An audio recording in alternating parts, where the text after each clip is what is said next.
You're waking up with headaches, waking up with hangovers, waking up dehydrated, saying they ain't gonna do it again. They did it all in the name of fun. But to them, but to those people, that's in the name of rewards. So now on the narrow, what you need to do is you need to make sure you get your. He said, "Do not be conformed to this world, but be transformed by the renewing of your mind."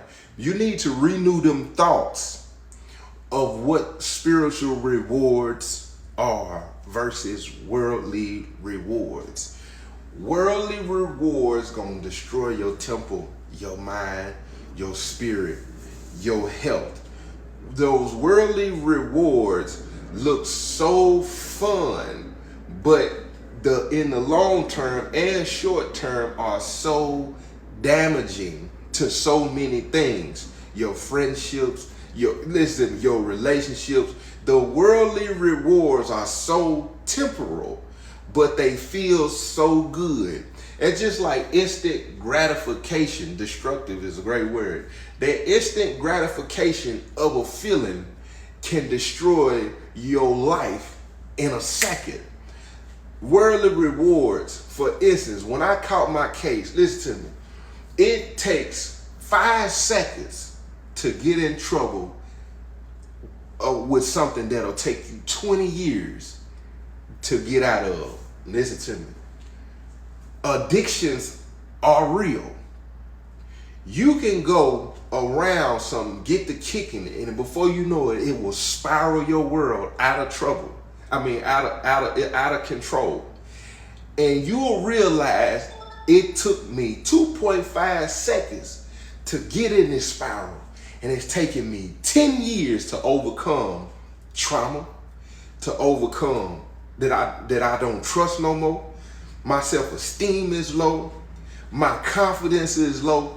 It'll take you years to build that back up in your spirit. And having fun before I went to prison, selling dope, robbing, toting. Listen, in the name of all of that, listen to this word, listen to this worldly fun. I'm thinking the women liked it. I'm thinking it's cool to just mistreat anybody. I'm thinking all of this stuff is cool. So by the time I wake up and realize, nah, this ain't cool.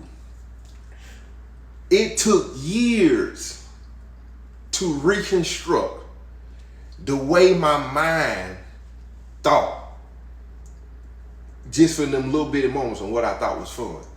And now, from the broad and wide to the narrow path that leads to life, you need to change your perspective when it say narrow, because your mind is trying to convince you it ain't nothing I can do. But when you understand it's a lot you can do in your purpose, and when you understand the spiritual rewards in the right path versus the worldly reward, you'll start to retrain the way you processing the information. See, this is the number one spiritual reward on the narrow path for me that I'll never take for granted is life. I'm alive. And I'm free. One thing for sure, two things for certain. Had I stayed on that broad in the way I was living, I would not be here. And I believe that with all my heart. And if I wasn't here, what's up with you? And if I wasn't here, I would be serving a life sentence or 2 in the penitentiary and I would be done. I understand that. Second thing when it comes to this narrow path is, listen, I try to convince myself I'm having fun when I step off on that broad. I try to convince myself I'm having fun, I'm feeling good. And deep down inside, I disagree with everything that I see and everything that's going on. Anytime I'm doing this right here, my spirit is on fire. I'm in my purpose. I know for a fact I'm doing what I'm called to do. Not only am I knowing for a fact I'm doing what I'm called to do, the illumination that I have is a whole nother level. But this is where the enemy creep in and makes it an issue. It's because it's so hard to find people that embrace, encourage, and edify and make you feel comfortable in your purpose. On that worldly path, it's so easy to get around yes men and yes women and people who tell you what you want to hear, allow you to continue down a path that's not only destructive for them, but for you. They don't feel like you leaving them, so it's cool. The minute you start to grow, listen, the minute you start to grow, the people that you was on the broad and wide path, those are people that you want to grab and take with you. Not understanding that in the beginning of crossing over to that narrow path, that you're gonna have to disconnect and detach away from those, because everybody is not moving at the same pace. Everybody does not change at the same time, and everybody does not have the same convictions. We in our flesh want everybody to understand our convictions. Quit trying to convince them people that the right way to go is in the direction you're going, because everybody has their own timing. You got to understand that. It's hard. True enough, it's hard, but everybody had their own understanding. And that's the beginning of why it's going to be painful and it's going to be hard to continue in that discipline, is because you're thinking, I want to cross over with them. I want to be able to have fun with them over here, versus I'm going to allow the Most High to put spiritual people in my life that I know understand me, and also help me go in the right direction. Now, meeting people in this spiritual journey is going to be difficult. It's going to be difficult because it's few. I promise you, it's few. When you meet them, for me, when I meet people, I place them in certain places, and I know that's got something to do with my past life. It's only certain people that I allow to be super close to me, and that's the people who crossed over similar to me, because I feel some type of way. I feel out of place. It feels corny, if I'm gonna be honest. It feels corny when my mind, not my spirit, is trying to convince me that when you change, the people that you are going to be around are going to be people that's gonna make you feel uncomfortable, but they don't relate. No. That's cool, but I place them in a different category. I don't try to convince myself that the people and the walk of life of people that I'm about to be around gonna have completely different backgrounds. They're not gonna understand me, because this is what happened to me. What's up, Jada Wave? This is what happened to me when I crossed over. I felt like you need to be around white collar, corporate, or preppy, or you want to have relate to how I grew up. Yeah. You want to be around people that's in a whole no. That's just a different category of people that can help catapult my mind in other areas. Because what I always found myself doing was trying to either get validation from them people or prove to them people that I had transformed. I was always the one in the room that felt like I had to give more and explain more or show more of a change than them. You know what I'm saying? And when I started catching that, I said, something is out of place here. I need to reshift that. It's okay to have them connections, but I ain't finna convince myself that this is what makes it look like I've made a change because I'm around people that, no. Because it's a lot of people who have similar lives that I had that crossed over that. You know what I'm saying? That we on the same page. We relate a different way. We can kick it a different way.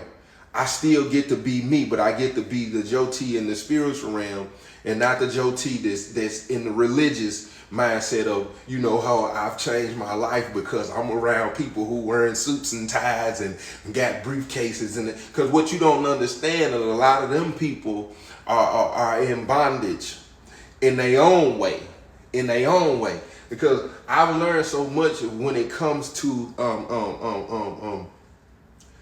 trying to convince yourself of perception.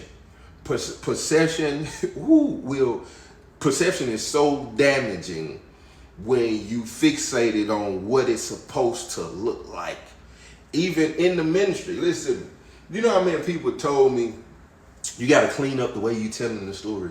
You got to do this. You got to do this. You got to do it this way. You got to do it that way. You doing it. You know what I'm saying? You ain't. Hold on. Commercial break me, please. I had a group home in Jersey that reached out to me about 3 weeks ago after I did the 85 South Show interview, because I said I wanted to get back into speaking. So when he called me, he told me he had to talk to his higher ups. He said they house anywhere from 30 to 35 people. He called me back. He said the higher up said they didn't want me to come because I was kind of, basically he said I was kind of borderline, that I was up and down. Like it seemed like I was more so glorifying versus, and I caught myself real quick wanting to explain, like, he don't understand that I'm fishing. I said I was in a group home before. I said, but see, why they can't reach the people in the group home is because they bringing people in briefcases and ties and suits that them people ain't even paying no attention to because they do not relate. But see, in the system, in their mind, that's what they think change is supposed to look like and represent. When you don't understand that you carrying people, that you bringing people up in here that grew up in 2-parent homes. You got 18 kids in here out of 30. Now I'm gonna say 25 out of 30 kids in here who grew up without a father. Then the father was probably an addict. The father was probably in prison. The father probably just went off and started a whole nother family. That's what you got. You bringing people in here who went to college, had both of their parents, had straight A's. They did everything on black and white, and you saying this is the model you need to be. This is what it should. This is what it looks like when you succeed in life. And them folks is looking. I was him. I was the one who sit in that chair, heard this man talk about studying harder. Listen to me, sir. You got to study harder. You know why? Because you didn't get off the bus and walk in and see your mama and the guy she going with fighting. You didn't have that kind of distraction. You didn't lay down at night, anxiety levels high, stressed out because you hearing screaming, banging up against the wall. You wasn't traumatized waking up in the morning and you slowly opening your door because you're trying to make sure that the coast is clear so you can come out of your room, and then the first thing you see is a hole in the wall, maybe a little blood on the carpet. Listen, you don't understand that, sir. And then I'm taking it the wrong way because I'm watching a person. I'm happy for you. I'm just saying you don't make me want to listen to you because I don't think you understand me. Because while you trying to give me all of this information that you think is encouraging, I got so many things I want to unravel and ask that I know you can't even relate to. Because before you can help a person, you might have to hear a person out. Because while you trying to say do this and do that and do that, you don't even know how many layers you probably need to help this person overcome and see it from a different perspective anyway.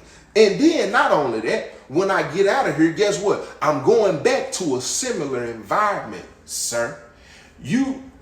My teacher, for instance, I knew I was smart. My grades didn't determine my intelligence. But on the black and white and how we live, it determines if you're educated or not. But what you ain't understanding, teacher, the reason I really ain't focusing in this classroom is because I live in a jungle. Literally, lions, tigers, and bears. Like, my mama go with one of the biggest drug dealers. I watch traffic in and out all the time. I see dice games all the time. I learned how to shoot dice from listening at 7, 8 years old. Listen to me. Not only that, if I walk up the street, listen to me. It's they literally, you don't understand the environment that I'm in, and you're trying to say I'm behind in school, and I'm saying, but you don't know what's going on up here, what I'm thinking, what I'm dealing with. You don't know. I'm sitting there, you thinking, you calling home telling on me, saying I'm falling asleep in class, and I didn't get no sleep last night. I can't tell you because I don't want you to snatch me up and put me in DCS custody and take me away from my mama. But I can't tell you I didn't get no sleep last night because they fought for 3 hours. They was yelling, screaming, cussing, fighting, tearing stuff up, knocking holes in the wall, doing a whole bunch of cussing. I couldn't tell you I couldn't get no sleep. So when I came in, no, it wasn't because I stayed up on the video game. And guess what? If I stayed up on the video game 9 times out of 10, I was trying to tune out what was going on. Or I just didn't want to, even if it wasn't no yelling and screaming, maybe I played the video game because I'm traumatized when I lay down, worried about certain things. Do you not know that it was time, not to say that we struggled like that. It was time I didn't eat because they got into it so heavy, it was go to sleep, fix you some cereal or fix you some noodles. And I woke up hungry. You hear me? So by the time I got in here hungry and I'm tired because I didn't get near one of them. But so when the guy in the group home told me that, he said they not ready for you. He said, but keep doing what you're doing. It bothered me. Listen, going back to the broad and wide and the narrow, it bothered me. My first 2.5 years home. Listen to what I'm going to tell you, man. My first 2.5 years home, all I did was ministry. All I did was travel and speak at churches. All I did, I went to group homes. I spoke in people's backyards. Like, all I did was positive, completely. Guess what? Couldn't get it. Then that one of them people wanted, then nobody hit me up and say they wanted to pay me to come and speak. Then nobody hit me up and say, none of that. Now, they see them numbers, like I said on the 85 South Show interview. Your numbers is your resume in this world now. But when that man told me that, I wouldn't work at a group home, that ain't my calling. When that man told me that, I felt bad about the narrow path that I had been on. I know it. My narrow path ministry is not a reflection of what he wanted to be. That's just like, it's certain churches and certain pastors I know I can't talk. I can't sit up under because we don't relate. He might have some deacons or something that I can relate, but it's certain pastors that I just know that I wouldn't even, me and you don't even, we don't. And I said, see, that's right there, that enemy trying to make me feel like the narrow path and the spiritual is where I'm at, is out of pocket. But it's not. You got to understand what you have been called to do.